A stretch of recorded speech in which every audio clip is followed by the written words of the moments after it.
mendengarkan podcast ini.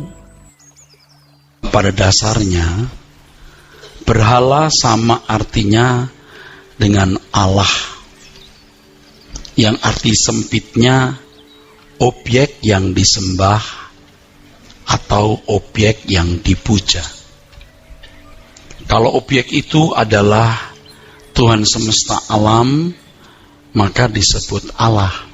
Tapi jika objek yang disembah dan dipuja itu bukan Tuhan semesta alam, maka disebut berhala. Jadi siapakah Allah bagi seseorang? Dialah berhalanya. Atau siapakah berhala seseorang? Dialah Allahnya. Saudaraku sekalian yang kasih, jadi siapa berhalamu, itulah Allahmu. Siapa Allahmu? Dialah berhalamu. Bagi bangsa Israel, yang dikatakan berhala adalah objek yang bukan Yahweh, yaitu ketika bangsa Israel berhenti melakukan ibadah di kemah suci, berhenti melakukan ibadah di bait Allah, dan tidak mentaati hukum Taurat. Jadi selama mereka masih ke bait Allah dan melakukan hukum Taurat secara tertulis yang kelihatan oleh mata, berarti mereka tidak jatuh dalam dosa keberhalaan. Memang pernah terjadi atau sering terjadi dalam kehidupan bangsa Israel, di mana mereka melakukan ibadah kepada berbagai dewa-dewa Kanaan, seperti Moloch, Milkom, Dagon, Baat, Baal, Asyera, Asitoret, dan lain sebagainya. Dan seperti yang pernah saya singgung bahwa berhala-berhala itu berkaitan dengan pemenuhan kebutuhan fisik. Ada dewa kesuburan, dewa perang, dan lain sebagainya. Jadi ketika bangsa Israel merasa tidak cukup dengan Allah Elohim, Allah Yahweh, mereka berkiblat kepada berhala. Ada beberapa kata yang diterjemahkan berhala dalam bahasa Ibrani di Perjanjian Lama, tapi yang sering digunakan adalah Elil. Kata Elil ini berarti tidak ada hasil atau tidak mencukupi.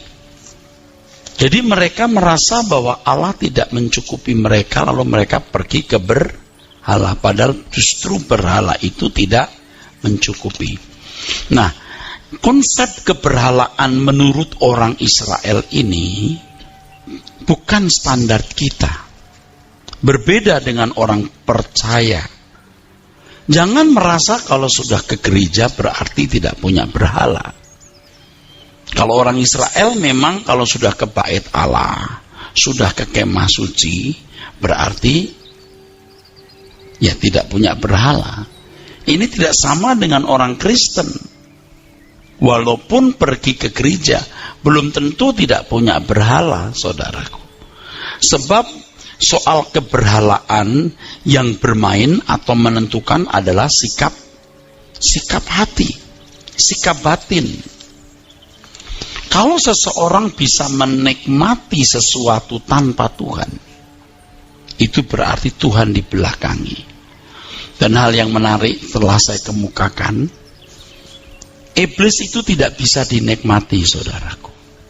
Sebab dia bukan sumber kehidupan. Memang manusia disetting dengan satu keberadaan di mana ada kekosongan atau lubang atau kehampaan dalam diri manusia yang tidak bisa diisi oleh apapun dan siapapun kecuali oleh Tuhan. Cuman masalahnya kalau manusia sudah tersesat cita rasa jiwanya, dia tidak akan pernah merasa kehausan akan Allah. Sebab jiwanya telah menjadi rusak. Jiwa yang benar adalah akan merasa haus dan lapar akan Tuhan. Kalau iblis itu tidak bisa dinikmati.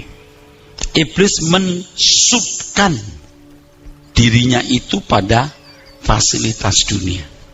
Berbeda dengan Tuhan. Tuhan bisa dinikmati tanpa siapapun dan tanpa apapun.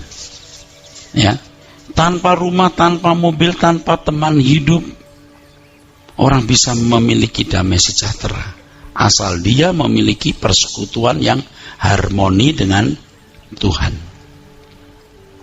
Tetapi saudaraku, iblis tidak bisa dinikmati.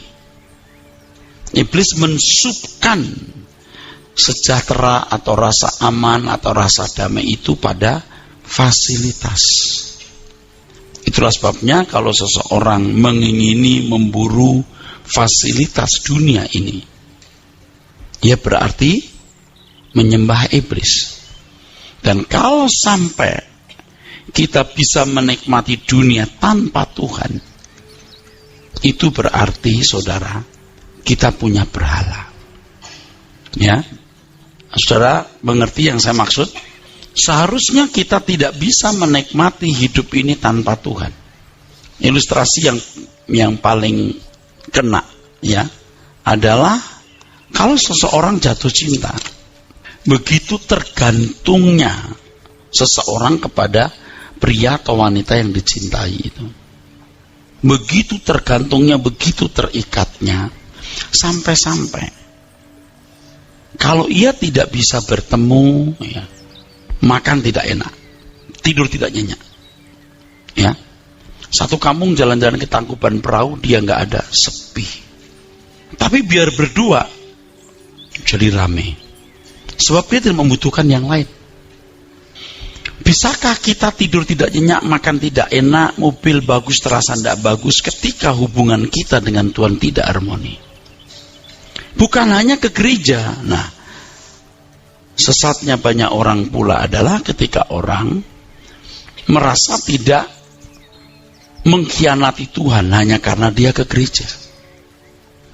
Dia fine-fine saja gitu. Nah, kalau orang bertumbuh dalam kebenaran dan mengerti standar hidup yang harus dia capai, yang bisa menyukakan Bapa, dan dia belum mencapai itu, dia tidak akan tenang hidupnya. Dia tidak akan nyaman. Dia akan terus memburu kebenaran.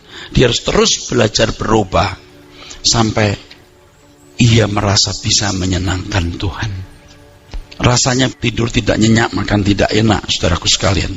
Ya, nah saudaraku sekalian, Tuhan Yesus menyebut Bapa sebagai Allahnya di Matius 27 ayat 46.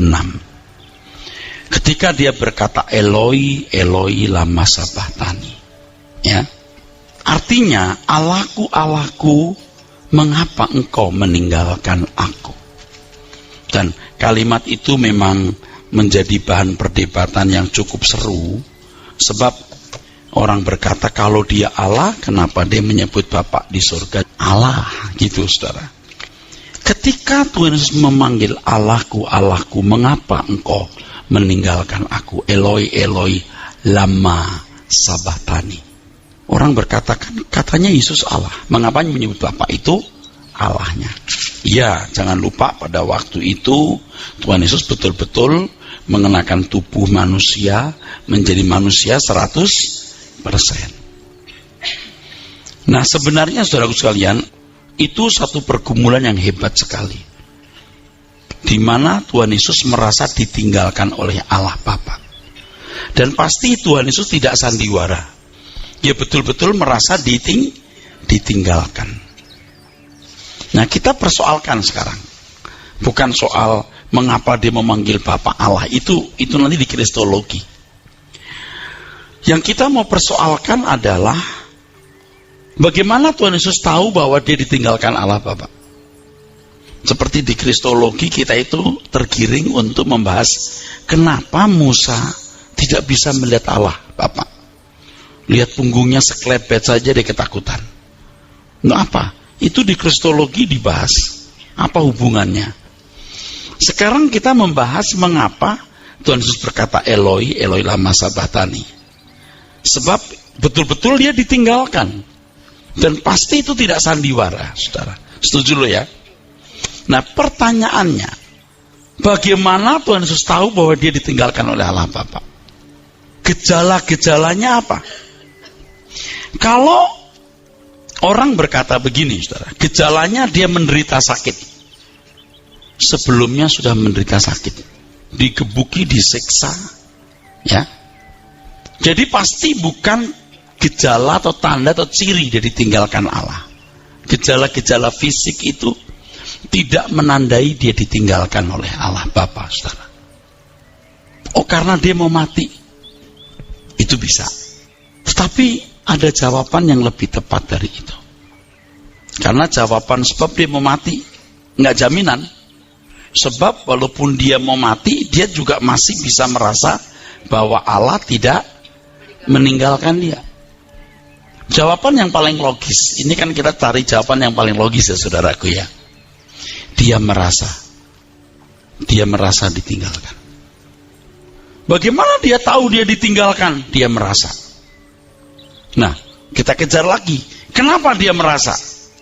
Saudaraku, pelajaran mahal yang dapat kita petik dari fragmen ini bahwa damai sejahtera yang harus dirasakan secara real dari Allah Bapa itu harus dirasakan dengan benar. Ya.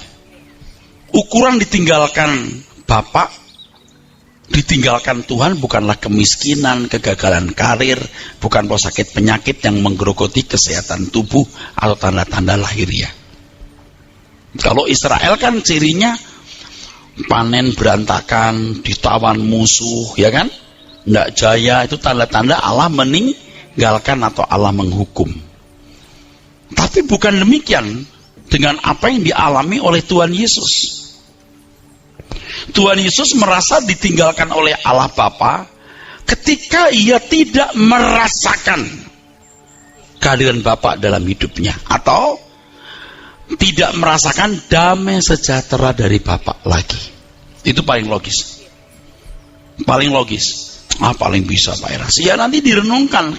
Kenapa sih kita nyari-nyari yang tidak perlu dicari? Oh, tidak bisa.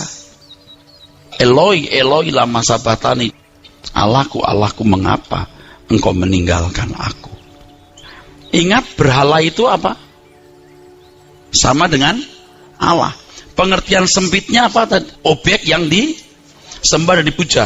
Pengertian luasnya adalah sesuatu pribadi yang dianggap paling berharga, sebab mendatangkan kesenangan, kebahagiaan, keuntungan, dan keamanan. Betul? Dalam arti luas ya. Dalam arti luas. Kalau objeknya itu Tuhan semesta alam disebut Allah. Kalau di objeknya itu bukan Tuhan semesta alam disebut berhala. Siapa Allahmu itulah berhalamu. Siapa berhalamu itulah Allah. Berangkat dari situlah ketika Tuhan berkata, Allahku, Allahku, mengapa engkau meninggalkan aku? Dia kehilangan rasa aman. Dia kehilangan rasa damai. Dia merasa terancam. Why? Mengapa lama itu why? Mengapa engkau tinggalkan aku? Takut kan? Kan kalau itu bukan masalah, loh, kok ninggalin aku gitu ya, biasa aja kali ya. Dia berteriak, dia berseru dengan nyaring loh, saudaraku. Tetapi saudara, Tuhan Yesus mengakhiri dengan pernyataan, Bapa, dalam tanganmu kuserahkan nyawaku. Dia lulus.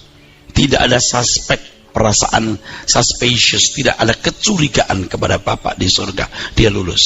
Tapi ini tidak saya bahas.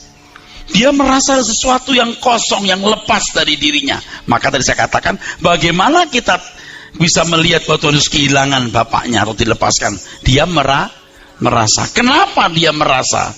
Ya, jawaban yang logis, ada kekosongan, kehampaan, rasa tidak aman, rasa tidak nyaman. Begitu, saudaraku. Ini logis ya.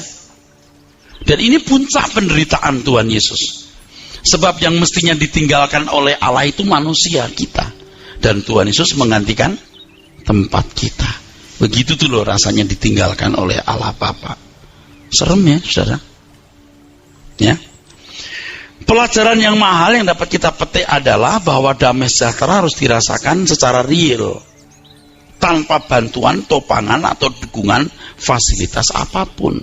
Sebab Tuhan Yesus telah kehilangan bajunya, setengah telanjang, digebuki, diludahi, tidak ada kehormatan, tidak ada harga diri. Dia nggak merasa kehilangan Bapa. Setuju? Itu berarti nggak berlebihan. Dia tidak kehilangan damai sejahtera. Dia bisa menikmati semua itu. Dia bisa menikmati hidup tanpa fasilitas. Jadi hendaknya seseorang tidak merasa ditinggalkan Tuhan hanya karena gagal bisnis, gagal karir, menderita penyakit dan lain sebagainya. Ya. Tapi ironisnya banyak orang masih merasakan damai sejahtera, maksudnya walau telah tidak punya hubungan yang harmonis dengan Allah. Banyak orang Kristen sebenarnya tidak lagi merasakan damai sejahtera dari Allah Bapa, tetapi tidak menyadarinya. Maka berbahagialah orang yang kalau salah masih kehilangan damai. Ketika saudara merasa tidak berjalan lurus, Anda merasa bersalah, itu masih punya nurani. Saudara melihat nggak banyak manusia hari ini hidup tanpa Tuhan, damai-damai saja. Nuraninya sudah mati, saudaraku. Indikatornya sudah tidak bergerak. Kalau sampai orang, ya saudaraku, tidak ke gereja, tidak mendengarkan suara kebenaran, punya dendam, punya kebencian, punya dosa, tapi damai-damai saja. Waduh, celaka saudara. Serem itu. Coba kita renungkan kembali. Tuhan Yesus berkata, Eloi, Eloi lama sabachthani, Allahku, Allahku, mengapa engkau meninggalkan aku? Bagaimana Tuhan Yesus tahu dia ditinggalkan? Dia merasa. Kenapa sampai dia merasa? Karena ada sesuatu yang hilang dan dia biasa merasakan persekutuan itu. Dan ketika persekutuan itu hilang, dia merasa. Saya harap kita semua bisa menghayati kebenaran ini, ya saudara. Makanya kenapa orang kaya sukar masuk kerajaan surga? Logis kan? Sebab dia terbiasa cita rasa hidupnya ditopang oleh berbagai fasilitas. Nah, saya teruskan ya saudara. Kita membaca Matius 6:32. Ya. Ini kelihatannya ayat-ayat ini nggak berhubungan dan kita nggak pernah kepikir kalau bertalian. Tapi ternyata bertalian. Kalau saudara tanya, Pak, gimana sih bisa-bisanya Bapak menghubungkan itu? Anda tahu jawabnya apa? Saya juga nggak tahu. Karena nggak ada ilmunya. Nggak ada ilmunya. Pada waktu kita persiapan khotbah itu ya muncul aja di pikiran kita. Kenapa Tuhan berkata Eloi lama sabachthani apa. Terus gitu. Jadi sambung menyambung saudara. Tapi juga saudara bapak ibu yang tidak biasa mendengar saya khotbah ini juga pasti berpikir keras. Dipikirnya main-main gitu. Enggak main-main. Ini serius saudara. Jadi betul-betul fokus. Enggak mungkin off box. Tidak mungkin keluar konteks ya. Coba Matius 6:32. Semua itu dicari bangsa-bangsa yang tidak mengenal Allah, akan tetapi Bapamu yang di sorga tahu bahwa kamu memerlukan semuanya itu. Ya. Tidak mengenal Allah artinya tidak bertuhan. Setuju? Tidak bertuhan berarti punya banyak berhala. Amin. Sama dong, tidak bertuhan tidak beralah. Oke, Allahnya bukan Tuhan semesta alam itu ya, berarti punya berhala. Itu bangsa-bangsa yang tidak mengenal Allah. Tidak mengenal Allah berarti tidak bertuhan. Tidak bertuhan berarti tidak beralah. Tidak beralah artinya pasti punya berhala. Objeknya masih salah. Tuhan mengucapkan mengenai orang yang tidak mengenal Allah. Mereka bukan berarti hanya orang ateis atau orang tidak beragama, saudara. Orang yang tidak mengenal Allah adalah orang yang tidak menempatkan Tuhan secara tepat. Mereka yang tidak menempatkan Tuhan secara tepat dan bersikap di luar standar umat perjanjian baru yang diajarkan Tuhan Yesus, khususnya mengenai khotbah di bukit. Itu bukan orang yang mengenal Allah. Jadi kalau saya memberikan penjelasan mengenai berhala, berhala konsep Israel, betul? Beda dengan berhala konsep umat perjanjian baru, umat PB, saudaraku. Ya, kalau mereka tidak kebait Allah, mereka berarti berhala. Itu nggak sama kalau orang Kristen ya ke gereja berarti sudah tidak berberhala, bukan begitu. Sebab soal keberhalaan yang bermain adalah sikap hati, sikap batin, saudara. Berhala dalam arti sempit, objek yang dipuja, objek yang disembah. Tapi dalam pengertian luas, ya sesuatu yang atau sesuatu yang dianggap paling berharga, yang mendatangkan kesenangan, kebahagiaan, keamanan, ketenangan, betul? Ya. Kalau Tuhan Yesus merasa ditinggalkan Allah Bapa, itu simptom gejalanya bukan karena berkat-berkat, bukan secara lahiriah, ya. Kalau orang Israel secara lahiriah tuh dikutuk, ya, panennya parah, ditawan musuh, negara ndak maju, begitu. Itu ndak sama dengan orang Kristen. Kalau ekonominya buruk, wah itu dikutuk tuh, gitu ya, jangan gampang begitu. Itu keliru. Nah, sekarang kita maju lagi, saudaraku, ya. Orang yang tidak mengenal Allah. Kalau orang Israel dianggap mengenal Allah dalam standar atau ukuran yang sangat minim. Sangat minim. Tetapi untuk umat perjanjian baru, itu different. Tuhan menunjukkan kepada kita, ya saudaraku sekalian, siapa orang yang berberhala itu. Dan saudara jangan tidak jujur melihat diri sendiri, ya, supaya kita bisa diperbaiki atau dipulihkan, saudara, ya. Sebelum Tuhan Yesus berkata di Matius 6 ayat 32, sebelum itu, dari ayat 19, Tuhan Yesus sudah bicara mengenai mengumpulkan harta di surga, betul? Memindahkan hati di surga, betul? Kita tidak bisa mengabdi kepada dua Tuhan. Tuhan bicara soal kekhawatiran. Nah, dari pernyataan Tuhan Yesus di Matius 6:32 tersebut terdapat pelajaran yang sangat mahal. Bahwa Tuhan mengendaki agar kita tidak hanya merasa aman, nyaman, dan cukup hanya kalau kebutuhan jasmani terpenuhi. Ini penting loh. Kalimat ini penting loh. Ini penting sekali. Benar-benar penting. Tuhan mengendaki agar kita tidak hanya merasa aman, nyaman, dan cukup kalau kebutuhan jasmani terpenuhi. Ini sulit untuk merubah ini karena sudah menjadi irama jiwa. Sebab kita sudah punya irama jiwa yang ditopang oleh berbagai fasilitas hidup ini. Orang yang suasana hatinya masih ditopang oleh fasilitas dunia ini, berarti dia belum mengenal Allah dengan benar. Belum mengenal. Kalau tidak mengenal Allah dengan benar, dia tidak bisa bertuhan, tidak bisa berallah. Sebab yang namanya bertuhan berallah itu bukan ke rumah ibadah melakukan hukum, tapi mengenal pribadi Tuhan dan melakukan kehendaknya, sebab dia kebahagiaan kita, kesenangan kita, kelengkapan kita. Kita bisa hidup tanpa apapun dan tanpa siapapun, tapi kita tidak bisa hidup tanpa Tuhan. Saya pernah merasakan hidup susah, sangat susah. Tapi saya tidak takut susah. Kan mesti logikanya begini, supaya saya tidak susah lagi, saya jadi pelit, saya jadi matre, saya jadi perhitungan. Tapi setelah kita mengenal Tuhan, kita nggak takut mau miskin lagi, boleh. Kenapa? Karena kebenaran telah menopang kita. Seandainya Tuhan suruh saya ke daerah, terus nyangkul, nggak jadi pendeta, saya lakukan. Mosok. Ya, saya mau ngomong apa? Ya, kalau nggak 100%, 80 sih ada kali. Kalau Tuhan suruh jual mobil, jual rumah semua, saya bisa lakukan. Tapi kan saya punya istri, anak, lalu kata masyarakat apa? Saya bersyukur dengan kebenaran ini membuat saya berubah. Dulu nggak bisa.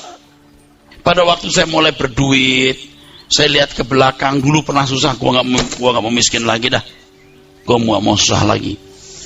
Sekarang setelah mengenal kebenaran, biar gua susah, gua mau mati, nggak peduli.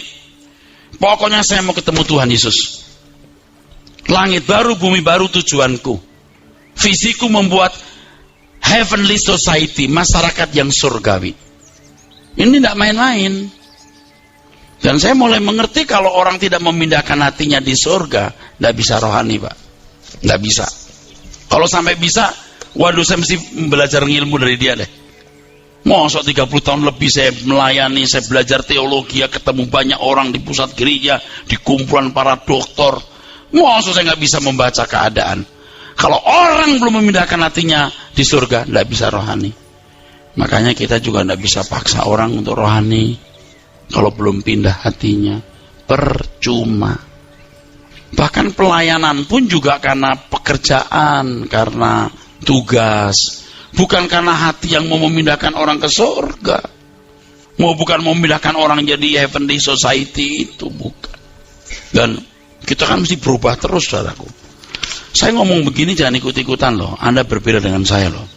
Kan saya seorang pembicara yang harus jadi contoh dalam segala hal. Ya.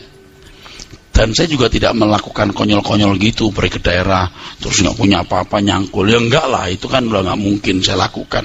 Kecuali Tuhan suruh loh. Dan rasanya Tuhan nggak suruh saya begitu. Jual rumah, mobil untuk apa? Nggak mungkin juga. Saya butuh fasilitas itu untuk hidup di Jakarta. Tapi kalau logikanya Anda pikir ya, logikanya ya, saya mau kasih tahu ya, logikanya ya. Anda sekarang punya apapun kan, nyawamu putus hari ini lewat semua, betul nggak? Paham nggak logikanya? Ini logis. Jadi saya ngomong tadi itu logis banget, nggak usah, bukan hal yang luar biasa, itu logis kok. Itu logika banget, betul saudara?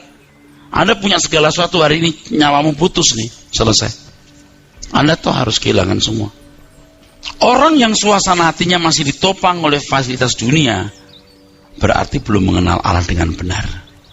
Inilah orang-orang yang masih memburu kesenangan dunia atau fasilitas dunia.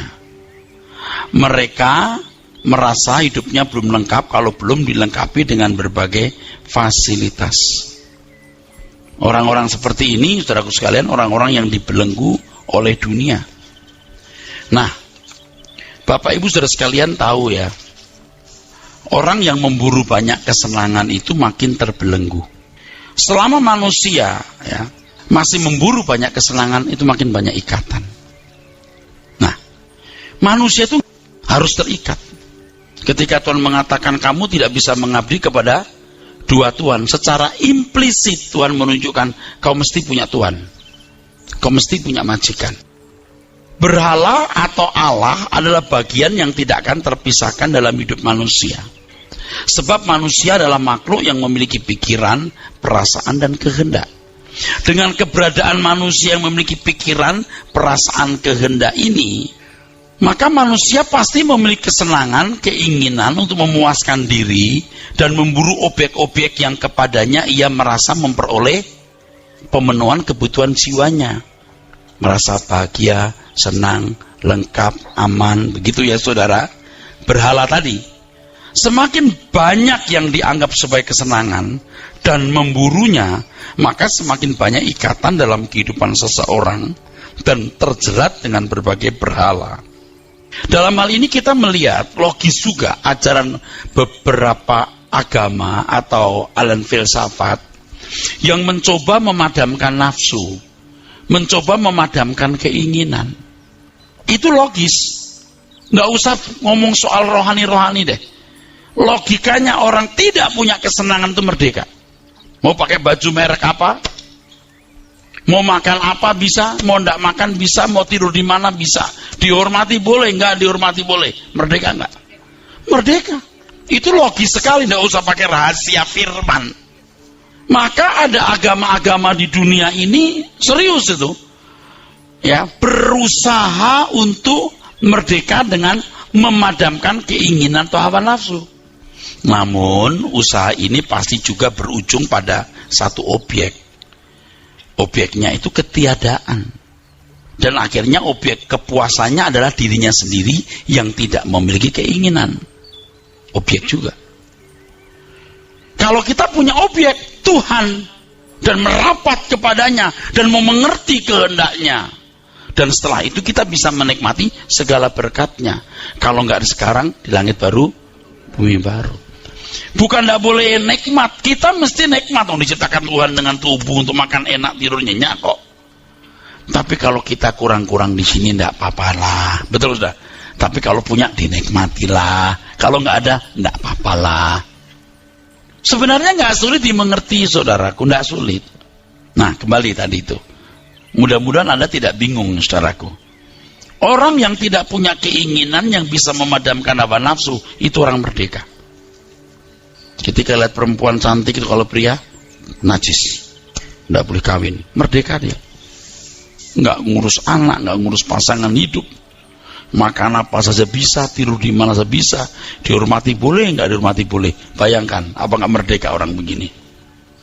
Tapi dia terikat dengan filosofinya juga. Akhirnya tetap ada objek yang dituju, yaitu ketiadaan. Dan akhirnya dirinya sendirilah yang jadi objeknya, dirinya sendiri yang tidak punya keinginan. Nah, kekristenan tidak demikian. Kita diarahkan untuk menemukan kekasih abadi. Ada objek itu Tuhan. Tapi Tuhan tidak kelihatan, tipis. Sekarang bagaimana Tuhan yang kita percaya omnipresent, maha hadir itu, jadi kita rasakan, jadi tebal kabutnya. Itu tergantung saudara dan saya. Mau dibuat tipis bisa, dibuat tebal juga bisa. Kan Tuhan seperti nggak ada. Maka banyak orang ngemberin aja, ada nggak ada Tuhan, begitu kan saudaraku. Tapi kita kan mau berurusan dengan Tuhan yang tidak kelihatan. Saya saja masih berkata begini, Tuhan semesta alam, roh yang maha kudus, roh yang maha suci, yang memenuhi jagat raya, aku memilih Engkau. Saya sering mengucapkan kalimat itu, apalagi mau tidur. Aku mempercayai Engkau Allah yang menciptakan langit dan bumi, yang disembah Abraham, Ishak dan Yakub, yang menyatakan diri sebagai Allah Israel. Aku mau tidur, kuserahkan dalam tangan-Mu segenap hidupku, keluargaku, dan orang-orang yang kukasihi. Amin. Tapi nggak bilang lindungi, udah nggak perlu. Dia pasti melindungi kok, minta-minta. Naik pesawat udah, Tuhan aku mau berangkat ya, udah itu aja. Itu pun Tuhan jawabnya kayak gini, tahu. So everything I do kan I do for the Lord. Ngapain ya? Gitu.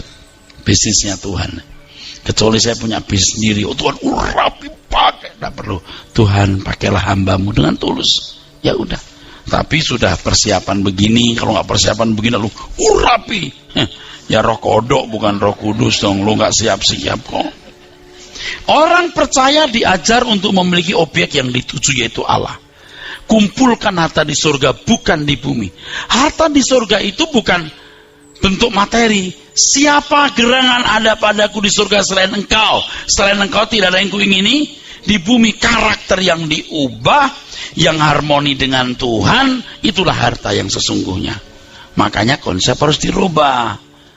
Mata adalah pelita tubuh, kan di Matius 6 itu juga kan. Kalau matamu gelap, gelaplah seluruh tubuhmu. Kalau matamu terang, teranglah seluruh tubuhmu. Pikiran yang diubah, understanding yang dirubah. Jadi selama manusia membutuhkan kesenangan, keuntungan dan keamanan, manusia membutuhkan berhala atau Allah. Dan kita tidak mungkin tidak punya berhala, tidak mungkin tidak punya Allah. Masalahnya siapakah Allah yang dibutuhkan? Berhala yang mana yang dibutuhkan? Kalau ini Allah, kalau ini yang lain, oke ya, iblis, saudara, ya. Nah, kalau punya ya dinikmati, karena Tuhan menciptakan semua untuk dinikmati, tapi bukan hal utama. Aku tidak bisa menikmati ini tanpa Tuhan. Dengan Tuhan aku bisa menikmati apapun yang Dia ciptakan. Tapi aku tidak bisa menciptakan hasil ciptaannya tanpa penciptanya. Kalau kunyuk, dia nggak bisa dinikmati. Kecuali tingkat tertentu bisa. Menurut saya udah ngomong juga, udah kesetanan betul-betul lah, itu bisa. Tapi itu bisa dihitung kan? Rata-rata orang nggak mau. Orang mau cari seneng. Orang kan mau seneng, mau nikmat, mau nyaman, ya mau ininya. Apa ada sih ya orang yang berkata, ya iblis berbakti padamu, apa yang kau inginkan? Ada sih 1-2 ada, tapi orang gila rata-rata itu. Itu edan banget. Orang yang edannya udah gak kira-kira. Tapi kalau Tuhan kita bilang, Tuhan apa yang kau inginkan? Sekalipun dagingku dan hatiku habis lenyap, gunung batuku dan bagianku tetap Allah selama-lamanya. Bisa.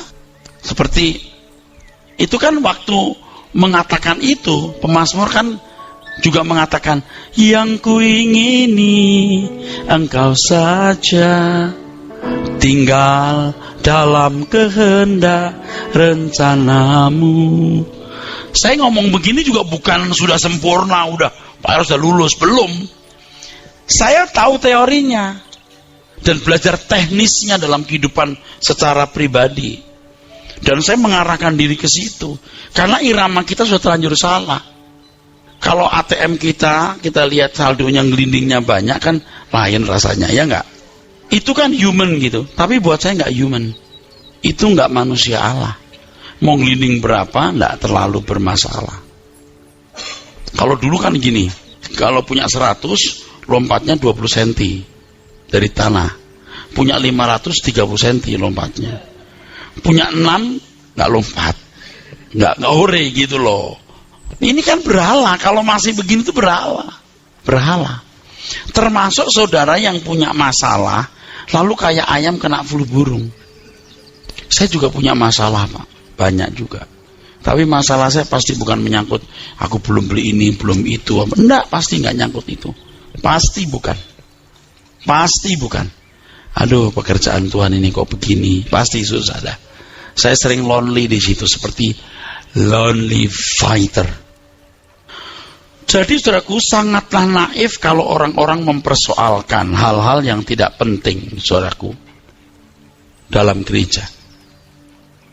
Yang penting adalah bagaimana menempatkan Tuhan di tempat di mana Tuhan harus berada. Amin. Tapi seperti yang tadi saya katakan, kita sudah terbiasa dengan irama hidup yang salah. Dan Anda jangan pikir bahwa irama itu sudah beres, total saya buang.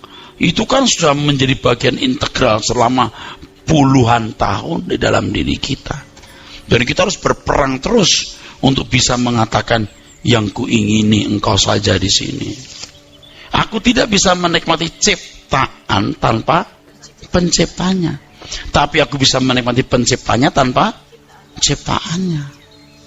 Ini bukan khotbah yang luar biasa loh, ini khotbah standar loh. Sebab Alkitab kok yang mengatakan itu berjalan lama loh. Pemazmur sudah bisa berkata, siapa gerangan ada padaku di surga selain engkau tidak ada yang ku ingin di bumi. Orang itu menghayati ini pada waktu mau mati, lebih menghayati. Mosok nunggu mati, Bu, Pak, udah terlambat dong. Waktu orang sekarat baru sadar, wah ternyata tanpa Tuhan aku mati aku. Ketika semua harus dilepaskan. Nah, saudaraku sekalian, jadi orang yang suasana hatinya masih ditopang oleh fasilitas dunia, berarti belum mengenal Allah dengan benar. Itu dicari bangsa-bangsa yang tidak mengenal Allah. Mereka tidak bertuhan, mereka tidak berallah. Nah, sekarang kita lihat ya, coba dulu waktu kita masih tidak pinter ya masih bodoh lah ya, belum semengerti hari ini. Kita berkata, cari dulu kerajaan Allah dan kebenarannya, semua ditambahkan. Ke gereja ntar tokonya laris. Ke gereja Pak, nanti rezeki lancar. Gitu kan? Di gereja tertentu malah ditambah-tambahin kolektanya makin banyak, nanti nyimpen harta di surga. Kan itu. Bantu pekerjaan Tuhan, bantu pekerjaan gereja berarti melayani Tuhan, nanti diberkati. Itu mah kanak-kanak banget gitu saudara. Tapi itulah yang kita kenal dulu. Dan sekarang banyak orang masih di situ. Masih di sini wilayahnya. Jadi orang yang suasana hatinya masih ditopang oleh fasilitas dunia, berarti belum mengenal Allah. Kalau begitu orang Israel belum mengenal Allah dong, Pak. Belum. Memang standarnya segitu. Ini adalah orang-orang yang masih memburu kesenangan dunia atau fasilitasnya.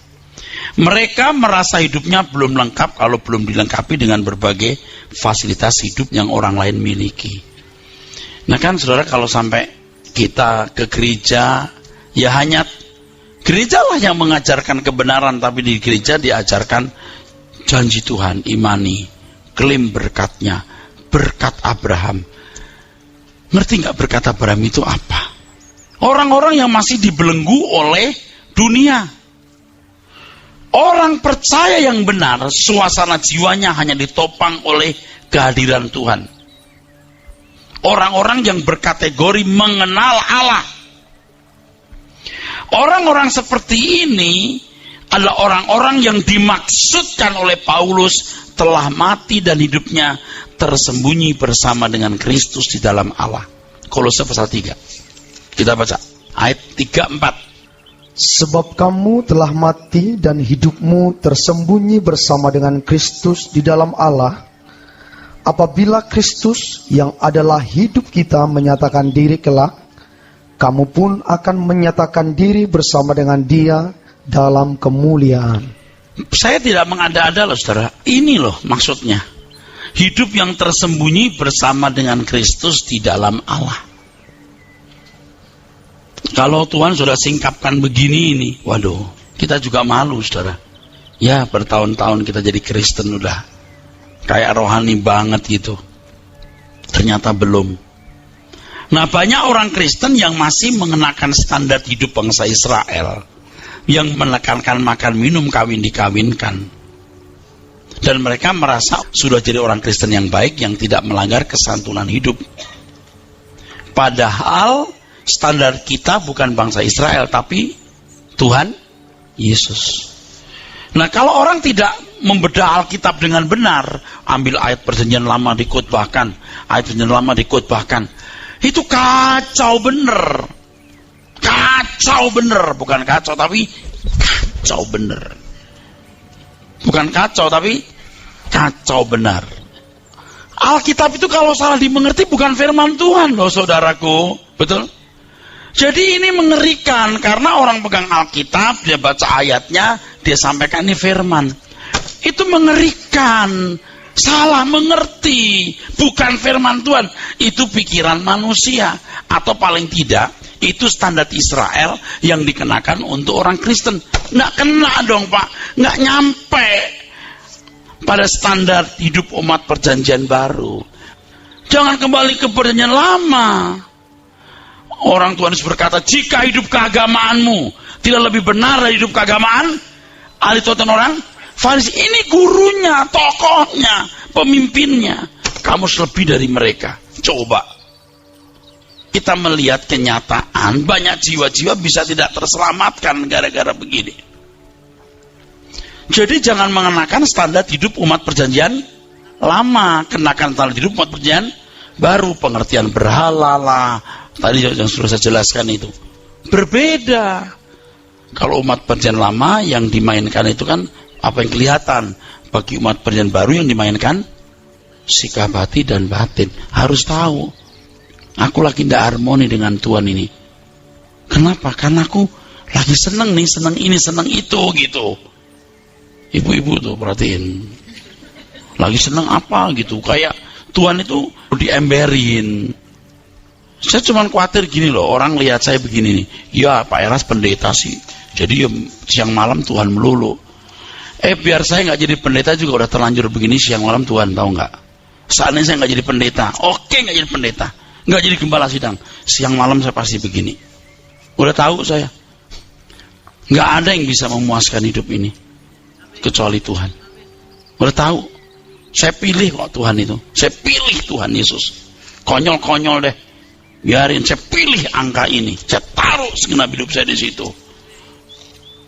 Keraguan makin nggak ada, atau karena kepaksa sekalian ke bawah, ya udah biarin dah, bablas sekalian. Ya nggak mungkin nggak ada ragu-ragunya kan, kita lihat kanan kiri kok beda ya, ragu-ragu. Tapi karena kita ngomong terus mau tidak mau kita dipaksa, akhirnya kita hanyut di situ, kita kemakan sama ucapan kita sendiri. Ya udah terlanjur. Nah nanti kita hitung-hitungan di belakang. Kan hidup ini pertaruhan. Anda bertaruh di mana? Maka saja Anda bertaruh di sini. Oke? Tuhan berkati. Amin.